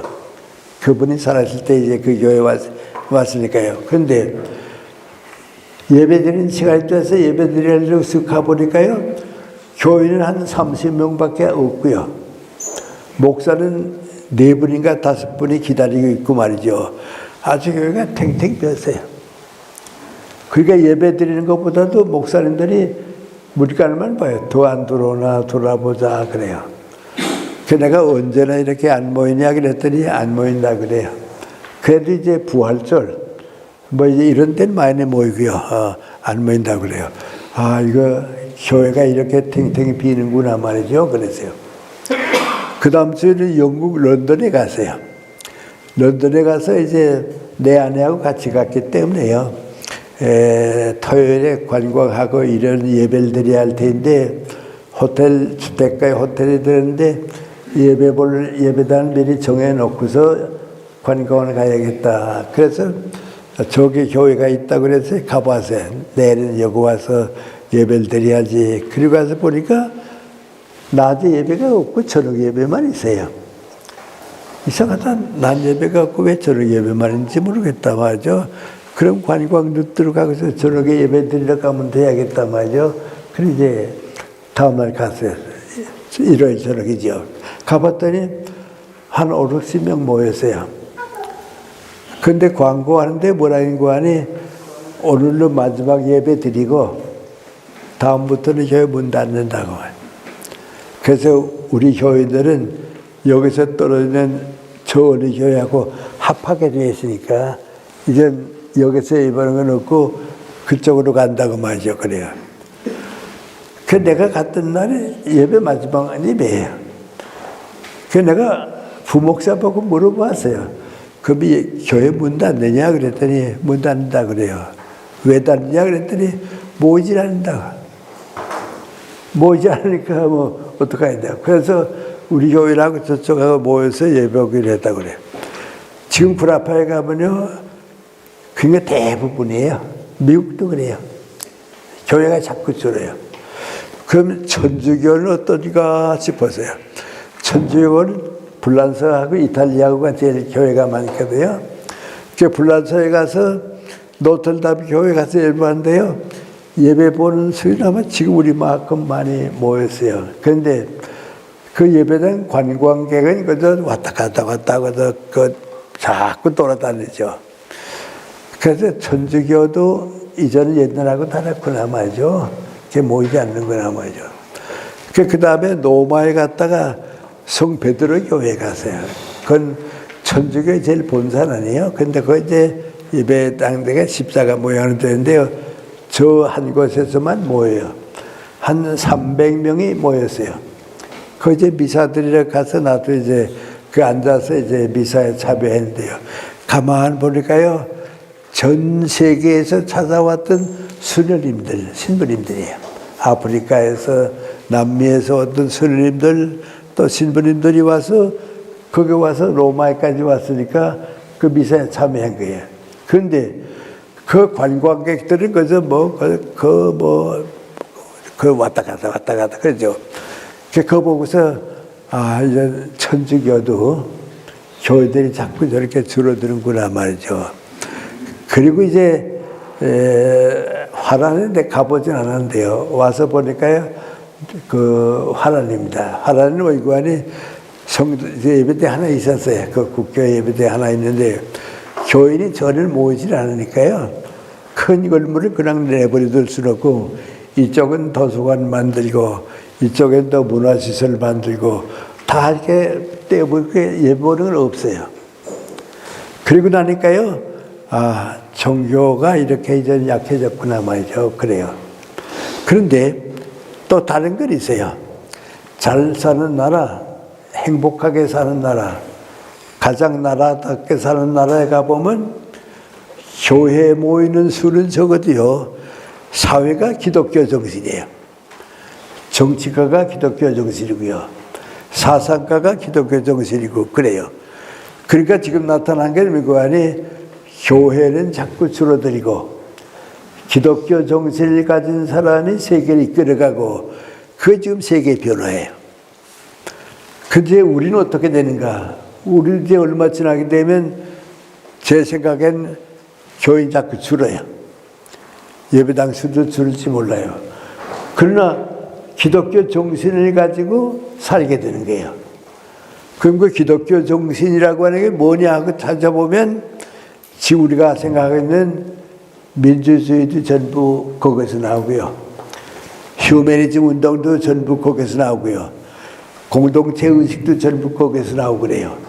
그래서 앞으로는 이제 종교가 이전 그런 걸로 나오는 거예요. 그런데 왜 이렇게 됐는가 하고 생각해 보는데 오늘 제가 그 내용까지 다 말씀 못 드리겠는데요. 오늘 여러분한테 하나 좀 남겨드리고 싶은 거 있습니다. 혹시 며칠 후에 우리 신문에 그 글을 좀 간단하게 쓸까 생각하고 있고요. 글 쓰게 되면 또 얼마 후에는 이제 책으로 나오니까 좀 많은 사람이 보겠는데요. 기독교를 잘 못 이해해요. 기독교를 잘못 이해한다고 하는 무관이 기독교는 인도 사람들이 믿고 있는 불교나 힌두교 같은 철학이 아니에요. 또 중국 사람들이 가지고 있는 공자, 맹자와 같은 유교하고도 달라요. 기독교는 무관이 역사 종교예요. 역사적인 신앙을 가질 줄 알아야 기독교가 사는 거예요. 그걸 이제 내가 여러분한테 좀 소개만 해드리려고 하는데요. 제가 연세대학교 철학과에 있을 때에 구본명 교수님이라고 동양 철학을 전공하는 교수를 이제 모셔왔어요. 모셔오고서 그분은 이제 기독교 대학에 연세대학교 왔지만은 기독교는 아니고요. 내가 선물을 했어요. 성경을 드렸어요. 구약신약 한번 성경을 드리면서 과거에도 읽어보셨는지 모르겠는데 연세대학교도 오시고 그랬으니까 한번 읽어보시라고 말이죠. 설문을 주셨어요.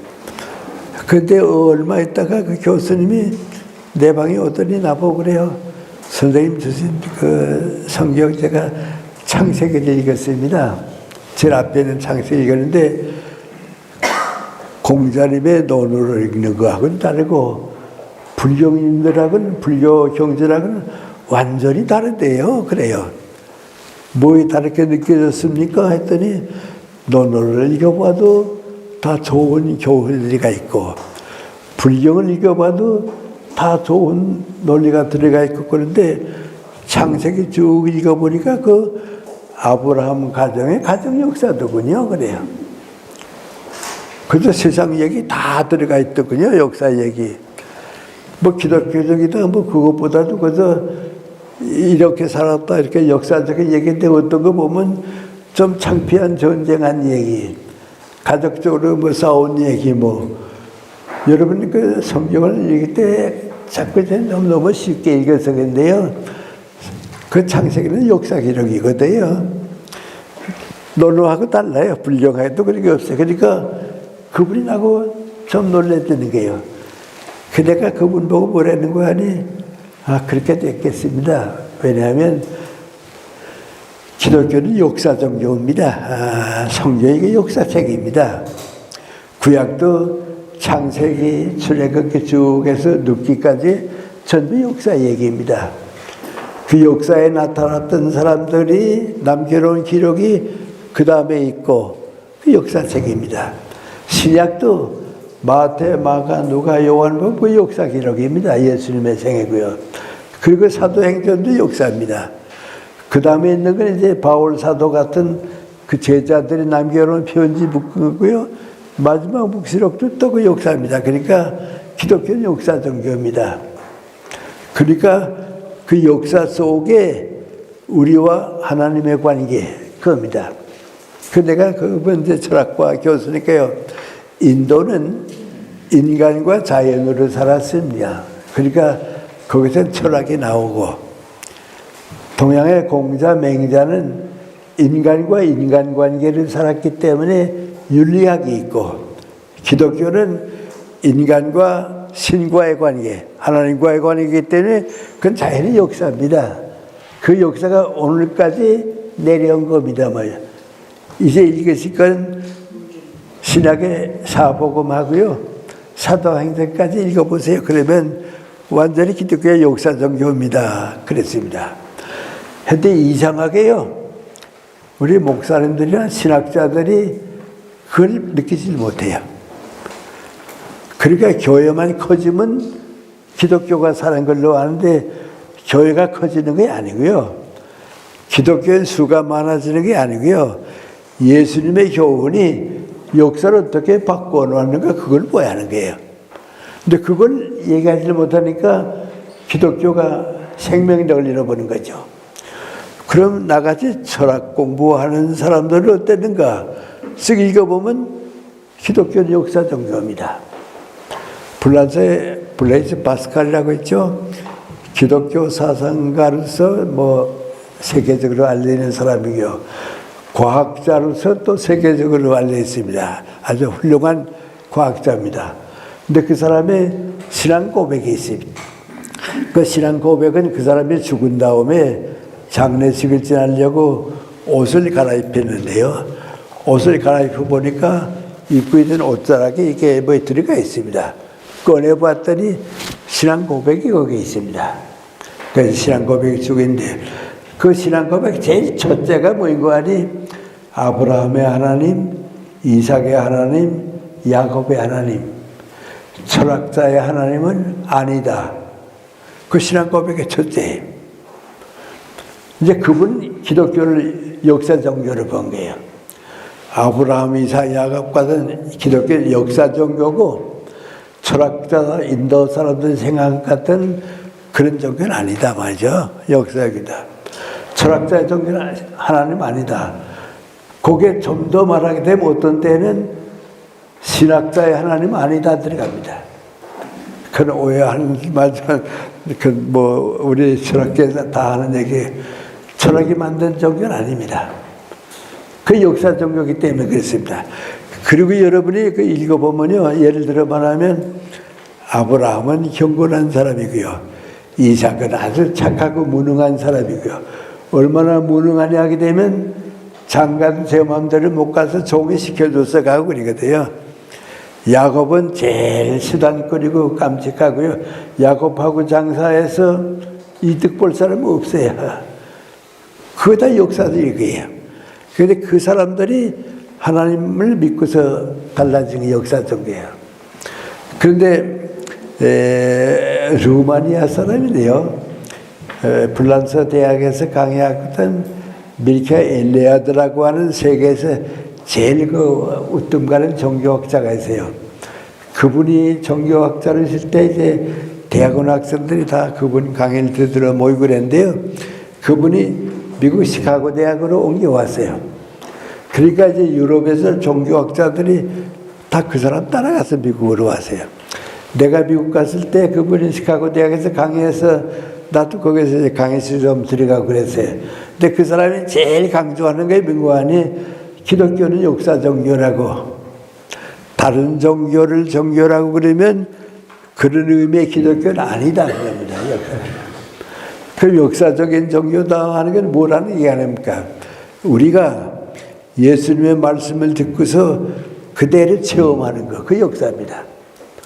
그 역사는 다른 데는 게 아니고요, 내 역사, 내 가정의 역사, 우리 민족의 역사, 세계 역사, 그 속에 있는 것이 신앙이라 그 말입니다.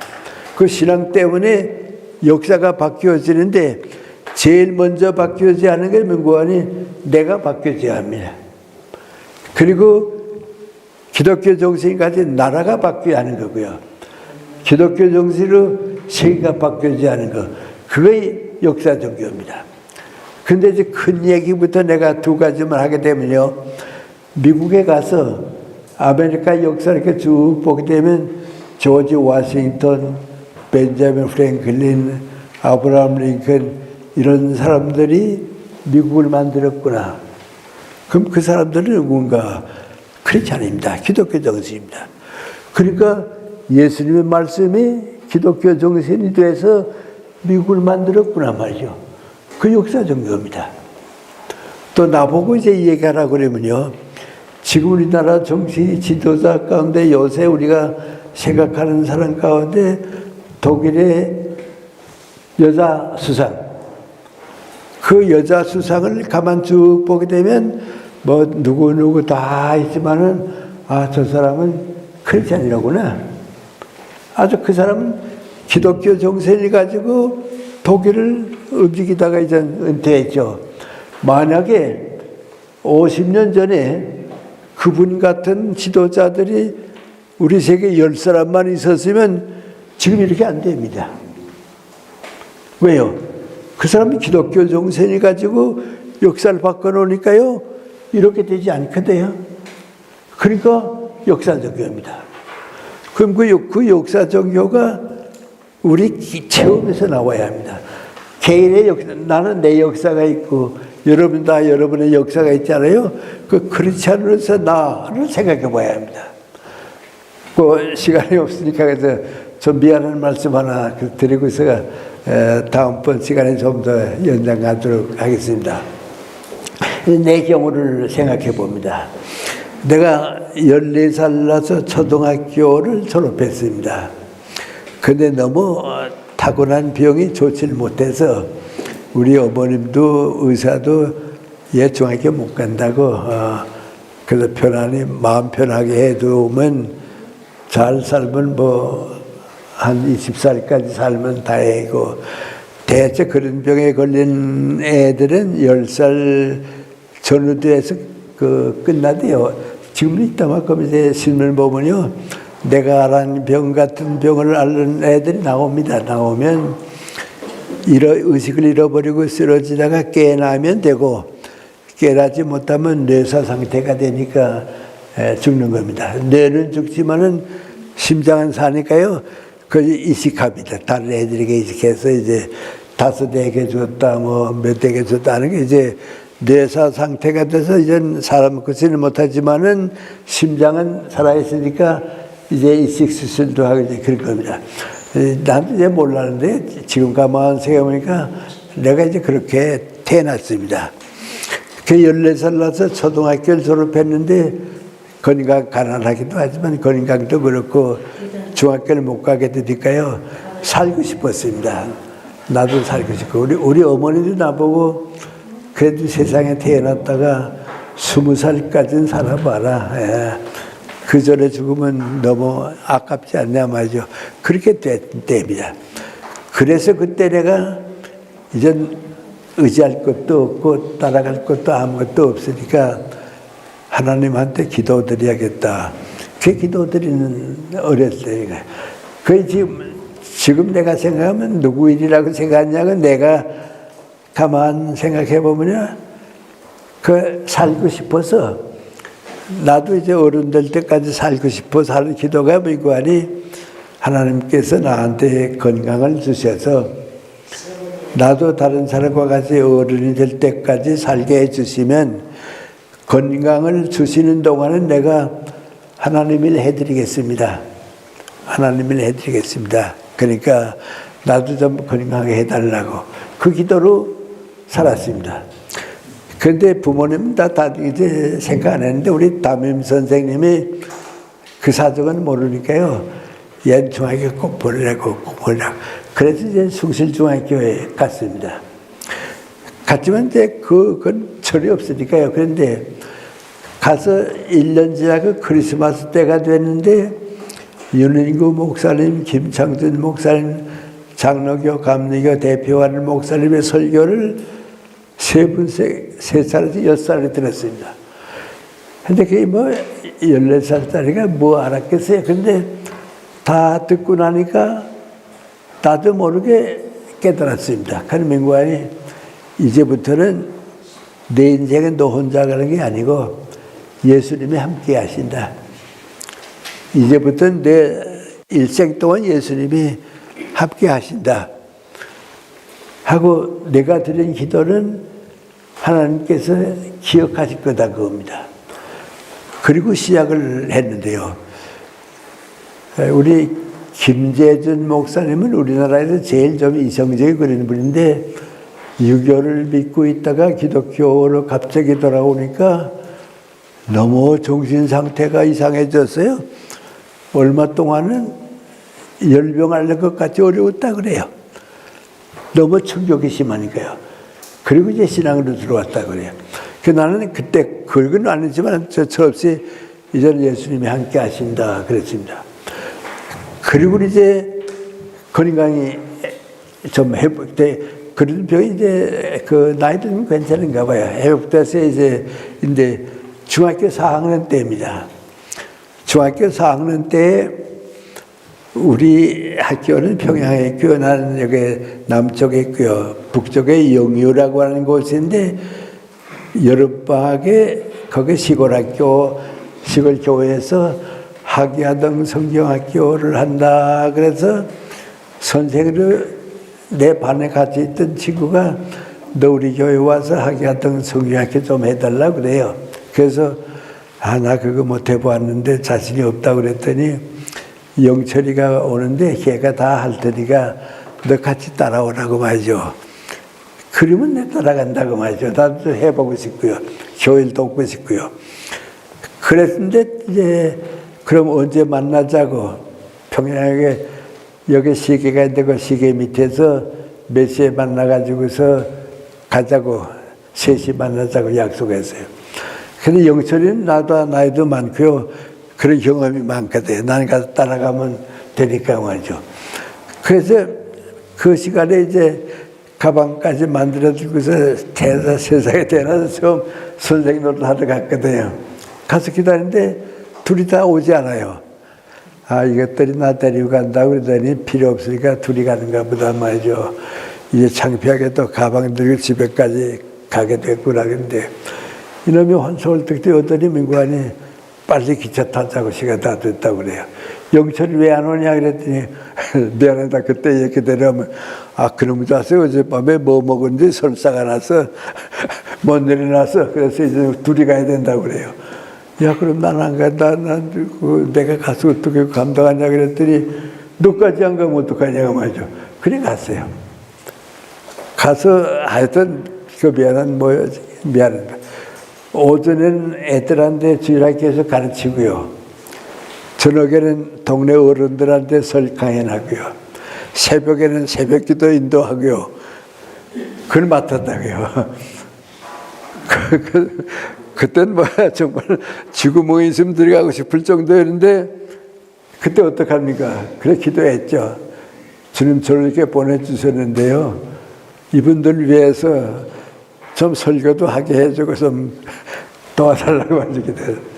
하여튼 그래서 했어요. 그 일주일 동안 했는데요. 뜻밖에도 한 2, 3일 지나니까요. 작은 교회인데 동네 어른들이 내 설교 들으려고 너무 많이 와서요. 창문 열고 밖에서 듣고요. 새벽 기도에도 어떻게 됐는지 또 잘 되고요. 일주일 동안 하니까요. 아주 잘했어요. 그러니까 그 교회 장로님들이 목사님은 안 계시고 장로님들이 민구안이 너무 은혜로운데 일주일 더 연기하자 그래요. 그래서 나 바빠서 안 된다 그랬더니 뭐이 바쁘겠냐고 말이죠 그래요. 그래서 사흘도 연기해서 열흘 동안 했어요. 그 열흘 동안 하고 나니까요. 나야 힘들 대로 힘들고 정말 집 생각밖에 못 했거든요. 그래서 기차를 타고서 이제 오늘 밤에 평양역에 내려서 밤새도록 걸어가도 집에까지 시골까지 간다고서 떠났는데 너무 힘드니까 그래서 기차 타자마자 잤어요. 잠이 드는데 그땐 전쟁 때가 돼서요. 기차가 가자 먹고 근데 한 번 실컷 자고 깨니까 기차가 철교를 지나가는데 갑자기 그 소리가 크니까 자다가 깨서요. 쓱 보니까 해가 솟아내 거의 넘어가게 되는 때가 되는데요. 어떻게 그만 세상에 조용해지더니 어디서니까 한 음성 비슷하게 내게 들려오는데 너 14살 났을 때 건강을 주게 되면 나 위해서 일하겠다고 약속하지 않았냐? 그래 오늘 너 일을 시작했는데 내일을 도와주고 가는데 힘껏 생각하는 게 내 집 생각밖에 안 하냐? 그 집 참 그래 부끄러워지세요. 그 음성을 어디서 깨닫고 보니까 그만 내가 깜짝 놀랐어요. 그래서 잘못했습니다. 이제는 내가 주님의 일 해드리겠습니다. 그리고 하여튼 밤에 집에까지 왔어요. 그 다음 여름방학이 되니까요. 마오리 선교사님이 우리 숭실여러분학교 교장이고 그랬는데요. 그분이 나보고 뭐라고 하니 이번 여름방학에 숭실 젊은학교 농장이 있는데 그 농장 중심에 교회가 있다고 그 교회에 여름에 부흥회를 내가 좀 맡아달라고 그래요. 그래 저 못합니다. 그러질 못하겠어요. 그 전에 내가 약속했기 때문에 그래도 다른 목사님이 좋으시지 저는 좀 힘들겠습니다. 그랬더니 내가 너 잘 안다고 잘 아니까 네가 가야겠다고. 그래서 제가 그건 했어요. 그때부터는 아주 어른스럽게 했어요. 그 지금까지 연장이에요. 그 지금까지 연장인데요. 이거 좀 대단한 미안한 얘기인데요. 내 일생에서요. 직장을 위해서 취직하기 위해서 남에서 찾아본 게 딱 한 번밖에 없어요. 언제나 일이 주어져서 또 주어지고 또 주어서 지금도 그 주어지는 일을 하고 있지 내가 찾아서 한 일은 딱 한 번밖에 없어요. 38선을 넘어와서 직장은 가져야겠는데 어떡하는가 하고 걱정하고 있는데 어떤 날 신문을 보니까요. 중앙중고등학교에 동문과 교수를 모집한다 하는 광고가 났어요. 그게 여기 이런 거 있구나. 서울에 와니까 신문 광고 이런 거 있구나. 내일 가봐야겠다 말이야. 그래 금요일 날 목요일 날 보고서 금요일 날 찾아갔어요. 그 딱 한 번 내가 일생에서 나 위해서 일자리 찾아보는 거예요. 가서 심영필 교장 선생님한테 들어가서 내가 이렇게 해서 북쪽에서 왔는데 신문 광고 보고 왔으니까 같이 좀 도와드렸으면 좋겠다고 그랬어요. 그랬더니 그분이 아무것도 물어보지 않고 교감 선생 좀 오시라고. 교감 선생 나이 많은 분이에요. 두 분 다. 이 선생이 북한에서 왔는데 우리 한선희 선생이 이번에 사표 내고서 지금 후임을 못 구해서 그랬는데 어떨까 그래요. 그러니까 뭐 교장 선생님 결정하세요 그래요. 그 나보고 언제부터 나올 수 있냐 그래요. 그 저는 뭐 아무 때 와도 괜찮습니다 그랬더니 오늘이 금요일이고 그럼 다음 월요일이 10월 2일인데 그날부터 나오라고 말이에요. 그래 갔어요. 근데 그 이상하게도요. 내가 나 위해서 일을 요구한 건 그것뿐이에요. 그 다음에 그래서 지금까지 내내 일이 붙하고 연세대학교도 세 대학에서 오랬는데 그 가운데 하나 택해서 연세대학교 갔고요. 연세대학교 끝난 다음에 저는 일을 그만둘까 했는데 다른 교수 다 끝나는데 예수님하고 약속이 있으니까 나는 인생이 끝날 수가 없다고 일작했어요. 80세 음도에서 이제 나도 늙었으니까 이젠 늙었는가 보다 생각하는데 그냥 일은 주어지니까요. 한데 90까지 가보자 그래서 가봤어요. 90까지 다 끝내려고 그래서 이제 나이도 막 끝내려고 그랬는데 그냥 일이 계속 되니까요. 이 일은 주님께서 주신 일인데 내가 안 할 수가 없다고 막 일하다가 보니까 그만 95세가 됐어요. 제 건강은 나빠져도 일은 그냥 하다가요. 그냥 100세가 되고요. 지금은 이제 100세 넘고 이제 지금 105세 살고 있으니까 이제 몇 달 지나면 106세가 되거든요. 지금도 일이 찾아요.